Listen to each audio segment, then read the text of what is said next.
like half a pound or like a pound of smoked brisket. It's like usually about $10 to $12.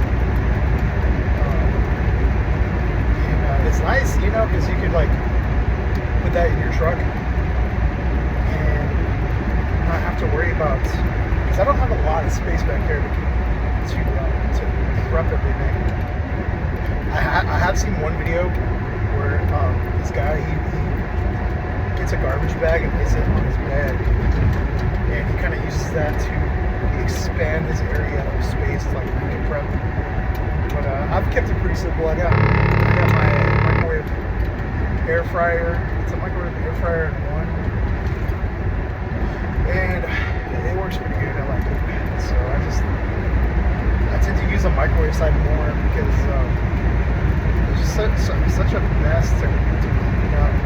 Like I'll get like a paper bowl or a paper plate, just put the plate on top of the plate or the bowl on top of the bowl, just depending on how much the size or whatever.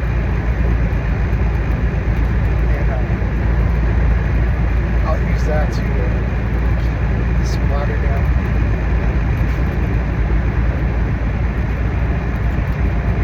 Like I do have stuff to clean with, soap and stuff, but I hardly ever use that. I try to minimize and economize.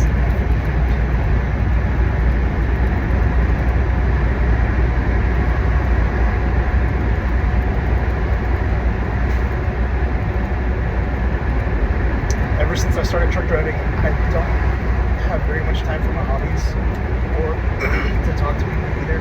Excuse me. So, one thing I really enjoy doing is playing guitar. And, with only having like 2 hours, here and there to do everything that I need to do in order to go to sleep, to fulfill my 10 hours, my minimum 10-hour break. It's just a lot, because I also got to lose weight, which I've been doing pretty good. I can't really tell on camera, but I've been doing pretty well about not eating too much and eating the right foods. Well, except for eating the right foods, this winter I threw myself way off.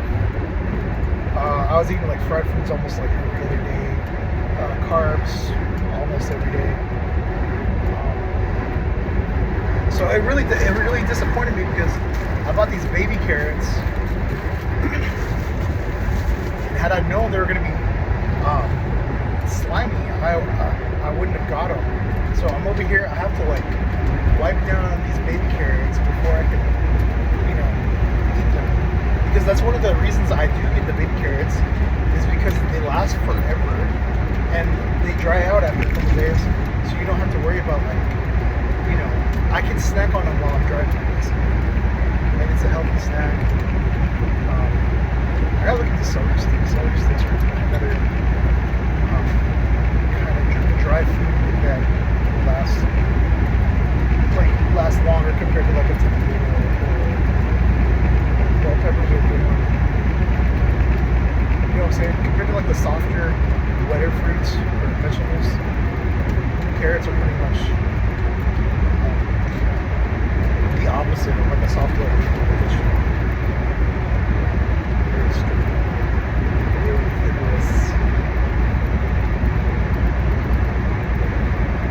Man, because those protein foods hurt. Like the no carb thing, it's not good. If you're doing no carbs, you got like protein issues. Man, I recommend once you feel that little, like that first turtle head popping out, like when you're on the John, don't push through that, bro. Just stand up, squeeze your butt cheeks together, like you're making some, a little Play-Doh snake with your butt cheeks. Sit down, try it out, see if it comes out easier, and if it doesn't, get up again and squeeze your butt cheeks and your legs together. Because you don't want to be ripping and tearing your ass crack, every day and walking like you just got raped by Tyrone. Because that shit fucking sucks, dude. Like having to sit down and then drive for like 10 hours after you just like ripped your asshole because you're a diabetic. and you can't even like look at a car without going into diabetic coma. It's fucking gay.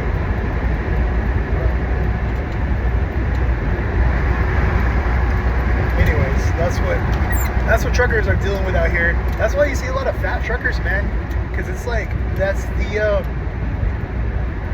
excessive force from the evil corporations and our wicked desires have produced an environment where the tastiest, easiest thing to grab is probably going to be fried. We're probably going to have some kind of breading. And so a lot of these guys, in an effort to just keep on rolling and make money, they'll just grab whatever corn dog, whatever chicken strips they can find at, the Loves or Pilot. And they do have it, like, Pilot is good too, even though, like, I don't really use Pilot because my company gets its gas from Loves, but Pilot does have, like, they have, like, seasoned chicken roast, like, oven roasted or whatever. And it's like a little buffet line or whatever, like a little cafeteria style line. And they'll have green beans. And it's not the most flavorful food. It's not the most flavorful food. But it gets the job done of a nutrient dense health meal. But we don't go for nutrient dense. We always got to be titillated. Our senses need titillation.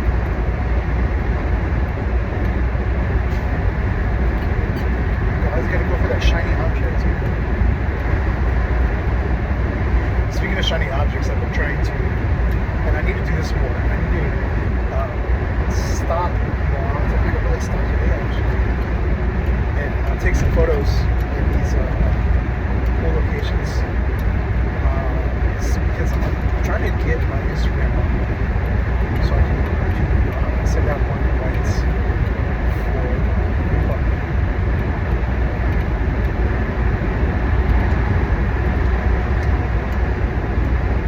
It's men of action, and it's a lot of social circle building. We have access to like really interesting events, like Babes in Toyland, Maxim parties. Because like basically Michael Sartain, he's like the #1 guy in Vegas, and he's cool, man. The course is designed to literally solve all the problems in your life. I know that's like far-fetched, but it's very, very simple. Very, very simple program.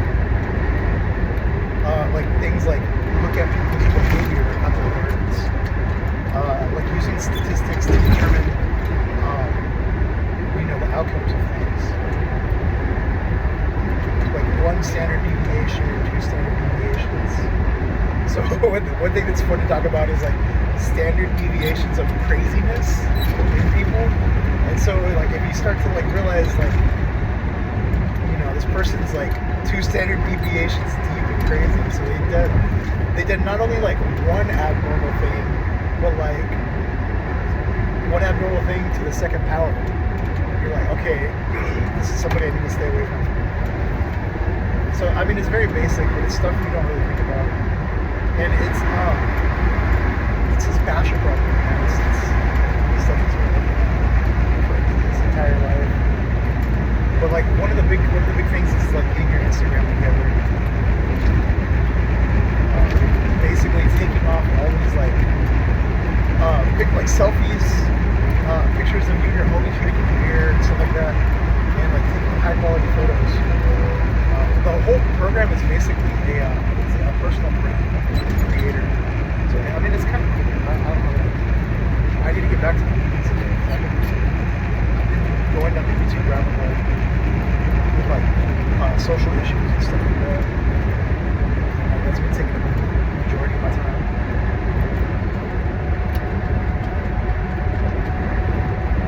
But yeah, like speaking of like Elon, uncovered all this like spending.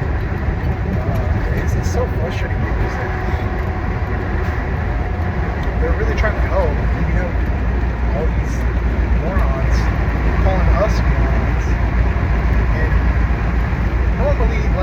in the 90s, like, these guys would be fighting the system. And now, the Democrats, like, now they are the system. And they don't even realize it. Now they're defending the system. And it's just a mess. They're highly confused individuals. But, what can you do? What can you do but try? But anyways, like, Elon uncovered this spending on weird experiments, like animal experiments, that was funded by Dr. Fauci in Wuhan. Like, so, like first they said, like, the COVID virus did not come from Wuhan because Donald Trump was the first to publicly come out and say that.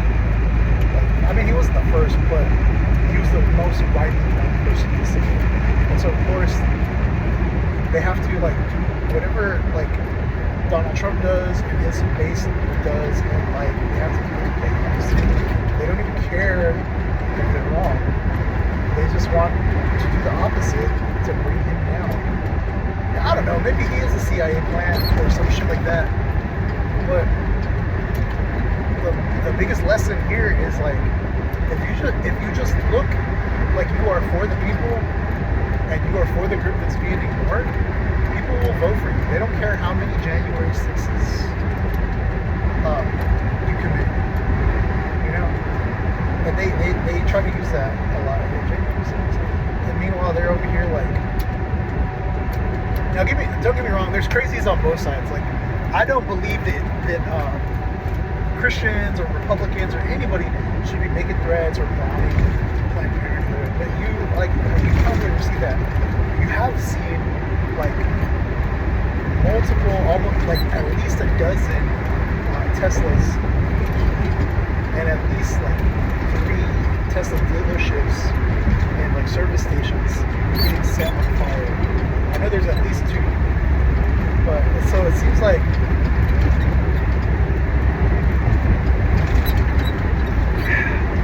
they don't even have good intentions. They just feel like they have the moral high ground.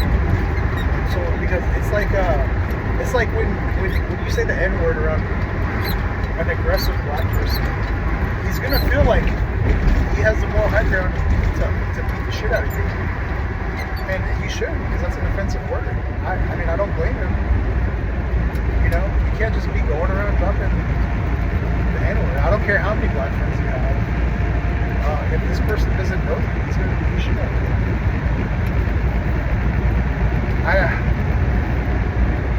But still, is it right? Probably not. Anyway, that's probably a bad example. I hope you all have a blessed one.